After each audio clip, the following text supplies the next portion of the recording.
नमस्कार मंडळी. तर आज आपण इथं तांदूळ कुंजराची किंवा चिवळाची भाजी बनवतोय. तर ही भाजी तर थंडीचे दिवस असल्यामुळे बऱ्यापैकी बाजारात येते. तर याच्यामध्ये माती खूप असते, तर अर्धा तास तरी पाण्यात भिजवून ठेवायची, परत चाळणीवर काढून घ्यायची आहे.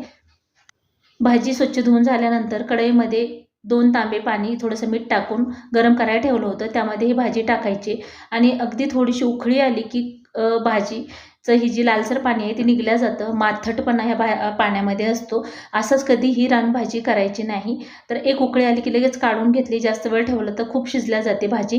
त्यामुळे फक्त थोडीशी नम झाली की लगेच काढून घ्यायची. हे बघा मी तुम्हाला दाखवते. अगदी थोडंसं नमपणा आलेला आहे. थोडीशी कसर असेल तर फोडणीत निघते. आता परत याला ना पाणी टाकून थोडंसं धुवून घ्यायचं आहे, म्हणजे आपल्याला ही भाजी पिळून घ्यायची. खूप जर तुम्ही शिजवलं ना भाजी तर मग ते पोषण तत्व त्यातले जातात.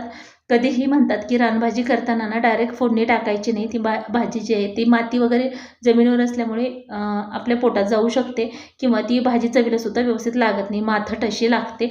आता बऱ्यापैकी ना जे शेतकरी आहेत ते ताजी ताजी भाजी खुडून आणून थोडीशी पाण्यातून काढून फोडणी टाकतात. पण आपल्याकडे ना कुठं विकायला वगैरे येते, कुठं ठेवलेली वगैरे असते, ह्या सगळ्या गोष्टीचा विचार करून आपण करतो. आता ही पिळून घेतलेली भाजी अशी मोकळी छान करून घ्यायची आहे. त्याच्यामध्ये बऱ्यापैकी थोड्याशा कवळ्या असतील तर काड्या घ्यायच्या, म्हणजे काड्यामुळे ना भाजीला चव छान लागते.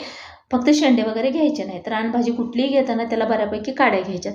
तर एक ना एक भाजी छान अशी मोकळी करून घ्यायची. का तर मग मोकळी भाजी केल्यानंतरच त्याला तिखट मीठ किंवा लसण लागतो. नाही तर ती मग कुठंतरी असंच कोरडी राहते आणि फिक्की अशी लागते. आता ही सर्व भाजी छान अशी मोकळी करून घ्यायची आहे. तर म्हणजे भाजी जास्त जर शिजली ना तर अशी मोकळी होत नाही, तर चिकदा चिकदा अशी होते आणि त्या भाजीला चवसुद्धा व्यवस्थित लागत नाही. तर आता ही छान मोकळी करून घेतलेली भाजी, त्यामध्ये पाव चमचा हळदी पावडर, 1 चमचा लाल तिखट, तर तुमच्या आवडीनुसार याच्यामध्ये लाल तिखट टाकू शकता. तर इथं 2 पेंडी ही भाजी आहे. ह्या रानभाज्या असो किंवा भाजी असो, दिसताना तर खूप सारे दिसते, पण केल्यानंतर अगदीच थोडीशी होते. तर आता हे पूर्ण भाजीला अशा प्रकारे लावून घ्यायचं. आता आणखीन अर्धा चमचा मी लाल तिखट टाकलेलं आहे, भाजीला कमी वाटलं म्हणून. तर कढई ठेवले आणि ही भाजी परतायला थोडंसंच तेल वापरायचं, जास्त तेलाचा वापर करायचा नाही. फक्त अर्धी पळी तेल टाकले आणि ठेचून घेतलेला लसूण थोडासा परतून झाला की परत त्याच्यामध्ये ही जी भाजी आहे ते टाकून घ्यायचे. शेंगदाण्याचं कूट लगेच याच्यामध्ये मिक्स करायचं नाही, नाहीतर काय होतं, भाजी थोडीशी शिजली नसेल ना तर अशा प्रकारे थोडी वाफवून घेतली की लगेच शिजते. पण शेंगदाण्याचं कूट टाकलं ना तर मग ती चिकटून राहतं कढईला आणि भाजीची चव बिघडते किंवा व्यवस्थित लागत नाही.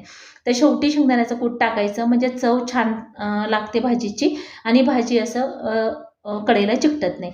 तर छान अशी झटपट आपली तांदूळ कुंजराची भाजी तयार झाली. तर आजची रेसिपी कशी वाटली ती कमेंट करून नक्की सांगा आणि पूर्ण रेसिपी पाहिल्याबद्दल धन्यवाद. चला तर भेटूया अशाच एका छानशा व्हिडिओ.